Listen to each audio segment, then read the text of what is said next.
కోట్లాది మంది భక్తులు మనోభావాలు దెబ్బతినే విధంగా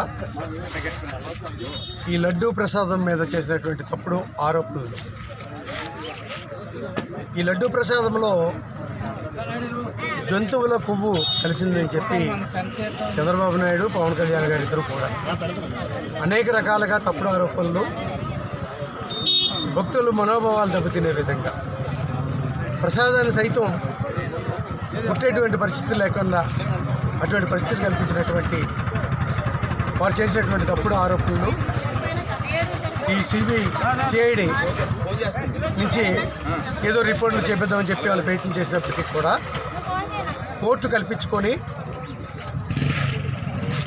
సిబిఐ నుంచి కూడా ఆ కమిటీలో కొంతమందిని వేసి బాధ్యతలు వాళ్ళకి అప్పగించి దీని మీద దర్యాప్తు చేపించాలని చెప్పిన మీదట మరి ఏదైతే సిబిఐ సిక్ నుంచి చేసినటువంటి దర్యాప్తు ఈ నెయ్యి శాంపిల్స్ నెయ్యిని 2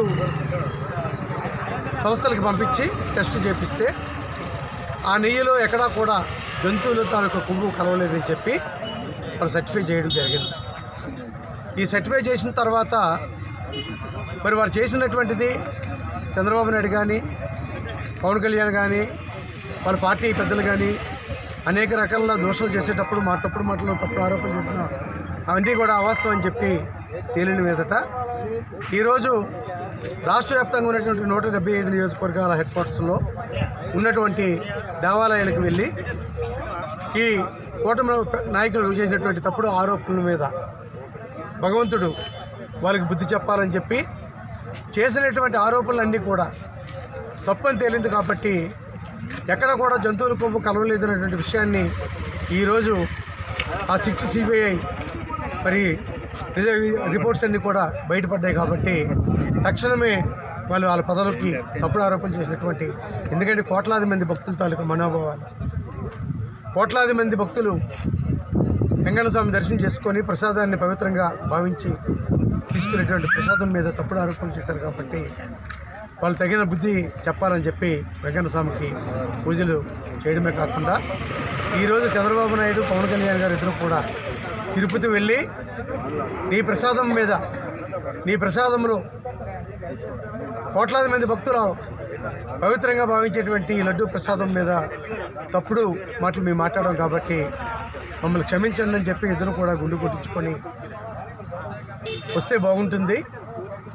మరలా ఇటువంటి తప్పుడు ఆరోపణలు భవిష్యత్తులో ఎప్పుడు కూడా కలర్ చేయకూడదని చెప్పి, మాట్లాడకూడదని చెప్పి, వాళ్ళ మనసులు మార్చాలని చెప్పి, వీళ్ళ పాలన ఎప్పుడు కూడా ఈ రాష్ట్ర ప్రజలకు మంచి చేసేటువంటి ఆలోచన మీద ఉండాలి తప్ప అనుక్షణం జగన్మోహన్ రెడ్డి గారి మీద ఆడిపోసుకునేటువంటి దానికి ఎక్కువ సమయాన్ని వీళ్ళు కేటాయిస్తున్నారు.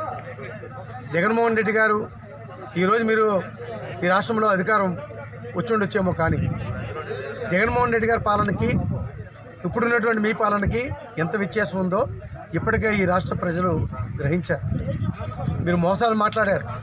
చంద్రబాబు నాయుడు అయితే మోసాలు మాట్లాడతాడని చెప్పి తెలుసు, కానీ పవన్ కళ్యాణ్ చంద్రబాబు నాయుడు ఒప్పించి ఇచ్చినటువంటి హామీలన్నీ కూడా నెరవేర్చే దిశగా అడుగుతాడని చెప్పి, ఒత్తిడి తెస్తాడని చెప్పి అనుకున్నారు. మరి ఒత్తిడి తెస్తాడని అనుకున్నటువంటి పవన్ కళ్యాణ్ కూడా చంద్రబాబు నాయుడు తాలూకు మాటలకే తలొగ్గి ఏమీ మాట్లాడారు. ఈ రాష్ట్ర ప్రజలకు ఇచ్చినటువంటి హామీలు ఏమీ మీరు అమలు చేశారు? 50 సంవత్సరాలకి పెన్షన్ ఇస్తామని చెప్పి ఇచ్చారా? 18 సంవత్సరాలు నిండినటువంటి అక్కచెల్లెమ్మలకి నెలకు 1500 రూపాయలు ఇస్తామని చెప్పారు. ఏ ఒక్కరికైనా ఇచ్చారా? ఈ రోజుకు విద్యార్థులకి ఫీజు రియంబర్స్మెంట్ ఎక్కడైనా పూర్తి స్థాయిలో చెల్లించారా? ఈరోజు అట్టహాసంగా ప్రారంభించినటువంటి ఫ్రీ బస్సు ఎక్కడ? ఉన్నటువంటి ఒత్తిడి మేరకు బస్సులు ఏమైనా పెంచారా?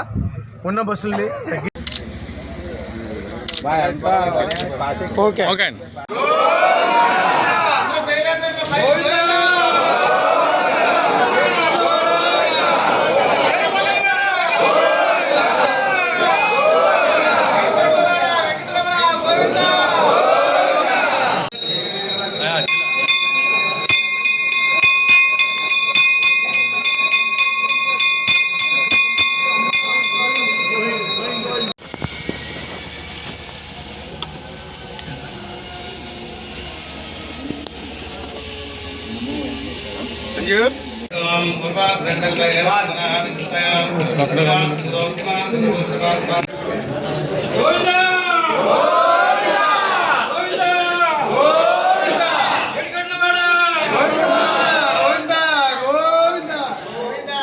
నమ వెంకటేశ నమ శ్రీనివాస ఆపద ఒకరివాడ వడ్డీ కసలవాడ